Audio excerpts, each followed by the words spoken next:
Welcome to silver spoon Hiru's kitchen. મિત્રો આજે આપણે બાજરીનો ખાટો લોટ બનાવવાના છીએ અને એક્સપર્ટ કામિનીબેન બનાવવાના છે, કામિનીબેન પટેલ. તો ચાલો તેમની રેસીપી જોઈ લઈએ. અગાઉ આપણે ચરોતર ફેમસ ખીચાની રેસીપી જોઈ હતી અને આ પાછી બાજરીનો લોટ એકદમ ખાટો અને મસ્ત ચટપટો તીખો બનાવવાના છીએ. અમે તો કેટલી વખત ટ્રાય કરી લીધી, પાછો આજે તેમની રેસીપી ખાસ કીધું કે રેસીપી બનાવો, તો હવે રેસીપી બનાવીને શીખાડશે. તો ચાલો જોઈ લઈએ. આ કયો લોટ લીધો? આ બાજરીનો લોટ છે. હા, એને થોડો મોઈ દેવાનો તેલ નાખીને. બરાબર. અને લોટ મોઈ દેવાનો 500 ગ્રામ છે હે ને? 500 ગ્રામ લોટ છે. તેલ નાખીને મોઈ નાખવાનો. ના મોવો તો પણ ચાલે, પણ મોયલો હોય તો સારો લાગે. બસ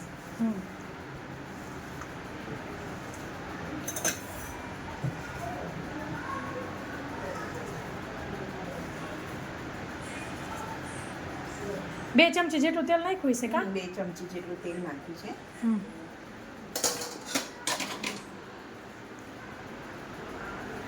પછી એને ચાળી લેવાનું. બરાબર. ચાળવાથી આ ગળી ના પડે, બે લમ્સ છૂટા થઈ જાય, લમ્સ ના પડે.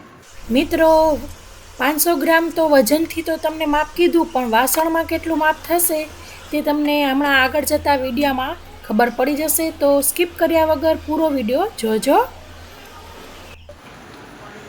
તો આપણો મોણ દીધેલો બાજરાનો લોટ સરસ ચડાઈ ગયો છે. પાછો તેને કથરોટમાં લઈ લેશું.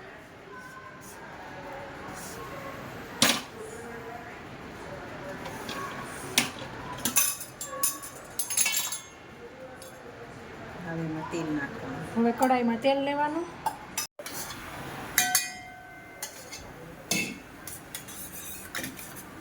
આ દહીં કેવું છે? ખાટો મોરું? ખાટો. ખાટો.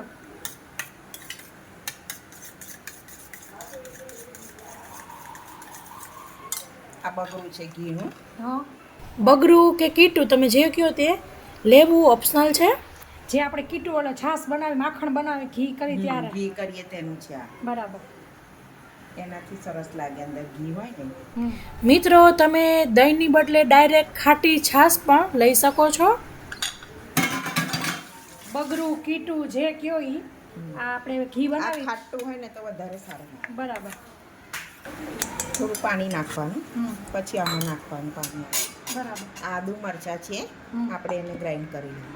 આદુ મરચાં લસણ 25 જેટલું લસણની કડી, 1.5 ઇંચ જેટલું આદુ અને 8 થી 7 જેવા લીલા મરચાં છે. તો આપણા લસણ આદુ મરચાં પીસાઈ ગયા છે, સરસ પેસ્ટ થઈ ગઈ છે. આ બાજુ ખાટી છાશ રેડી છે, મોયેલો લોટ ચારીને રેડી, તેલ રેડી. મસાલો લઈ લઈશું. એમાં જીરું નાખવાનું. બરાબર.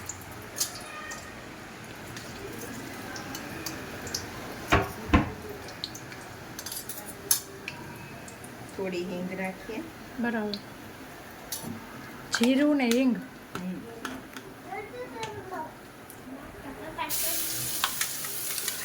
આદુ મરચાં પેસ્ટ.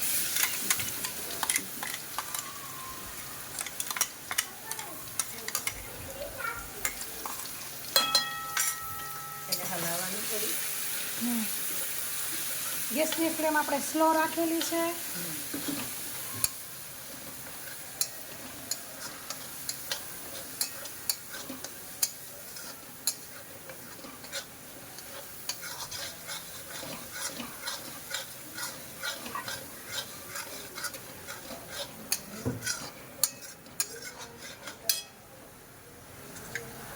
આદુ મરચાં સતળાઈ જાય એટલે એમાં હળદર નાખી દેવાની. બરાબર. એમાં આ છાશ નાખી દેવાની ખાટી. બરાબર.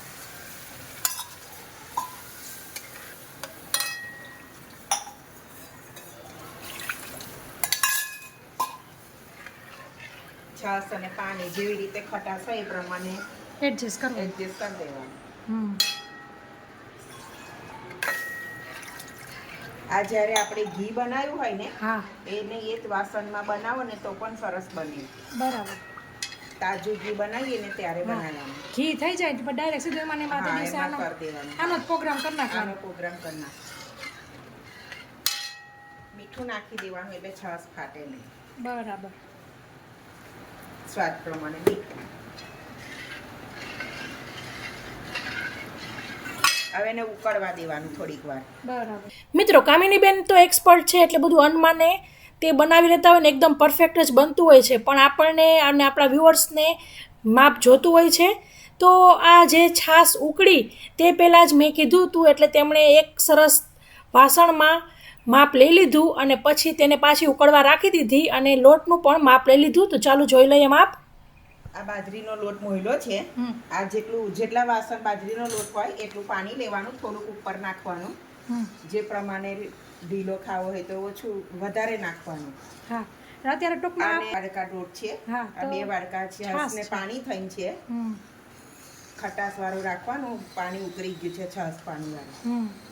હવે એની અંદર થોડું નાખતું જવાનું. બરાબર.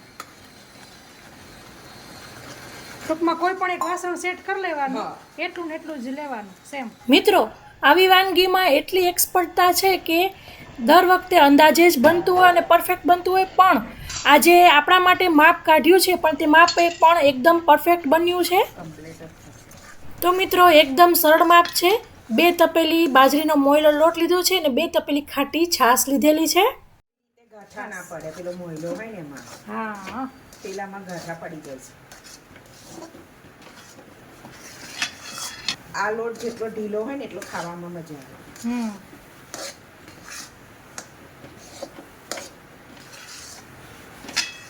જો આપણો લોટ મિક્સ થઈ ગયો છે સરસ.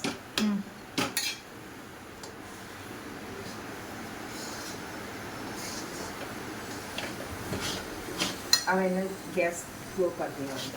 બરાબર.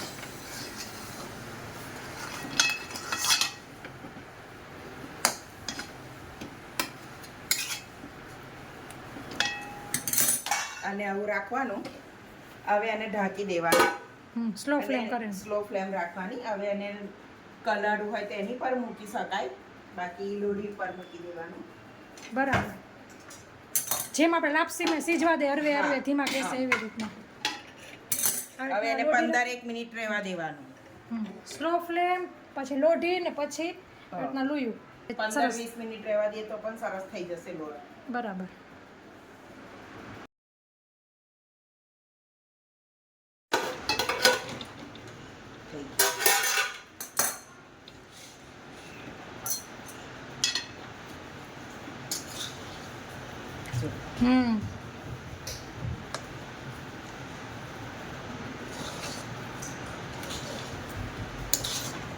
આપણો લોટ રેડી થઈ ગયો છે. હા, હવે એને સર્વ કરીએ. આમાં ઘી નાખવાનું. બરાબર. ઘી વધારે હોય ને તો સરસ લાગે. ફેરી લેવાનું. ના, ખાલી ઉપર જ દબાઈ દેવાનું. હા. પછી આપણે આ જે લસણની ચટણી બનાવી છે ને, જેને ભાવતી હોય, જેને ખાવી હોય, એને થોડી થોડી આમ કરી દેવાની. બરાબર.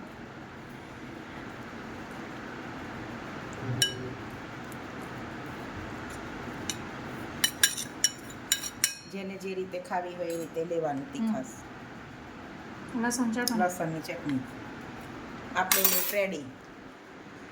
યસ, જોતા જ ખાવાનું મન થઈ જાય. સાચી વાત છે. સુગંધ થઈ ગયું છે. લસણ મસ્તની સુગંધ આવે છે અને ગરમા ગરમ ચોમાસામાં મજા પડી જાય એવું છે.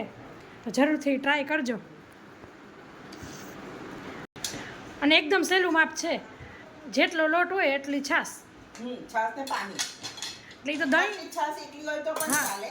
દહીં હોય તો દહીં છાશ ભેગું બનાવીને કરવાનું. મિત્રો મેં આ બાજરીનો ખાટો લોટ ચાખ્યો, એકદમ મસ્ત છે અને એવો ભાઈઓ ને કે મને છે ને 2 ડીશ ભર દેવાના છે મારા હાટું. એટલો સરસ છે આ બાજરીનો લોટ, ખાટો લોટ. તમે જરૂરથી ટ્રાય કરજો. ચોમાસામાં શિયાળામાં બહુ જ મજા આવે એવો છે ને એકદમ ગુણકારી. કમેન્ટમાં લખજો. હા, કામિનીબેન કમેન્ટમાં લખજો કેવો લાગ્યો. હા, જો આવી રીતના બધાને ડબ્બા ભરીને દે છે. એટલે તમે જરૂરથી ટ્રાય કરજો. એકદમ એક્સપિરિયન્સવાળા કામિની બેન છે. આમાં ઘી નાખવાનું. તો ચટાકેદાર લસણની ચટણી. હા, પછી આપણા જો વ્યુઅર એમ કહે કે આ લસણની ચટણી કેવી રીતના બનાવી, તો આપણે એની પણ એકાદી રેસીપી કરી નાખશું. અત્યારે તો આખી ડબ્બી ભરાઈ ગઈ છે, એટલે હવે ખલાસ થાય તેથી બનાવશે કામિની બેન. જો આવી રીતના બધાયના ઘરના હાટુ ડબ્બા તૈયાર થઈ રહ્યા છે. તો મિત્રો, આશા રાખું છું કે તમને કામિની બેનની રેસીપી જરૂરથી પસંદ આવી હશે. પસંદ આવી હોય તો લાઈક કરજો, કોમેન્ટ કરજો, શેર કરજો. અને હા ફ્રેન્ડ્સ, તમે મારી ચેનલ ઉપર નવા હોય અથવા તો હજી સુધી મારી ચેનલ સબસ્ક્રાઈબ ન કરી હોય તો જરૂરથી સબસ્ક્રાઈબ કરજો. ફરી મળીશું એક નવી રેસીપી સાથે. ત્યાં સુધી આવજો. Thank you. બાય. જય શ્રી કૃષ્ણ.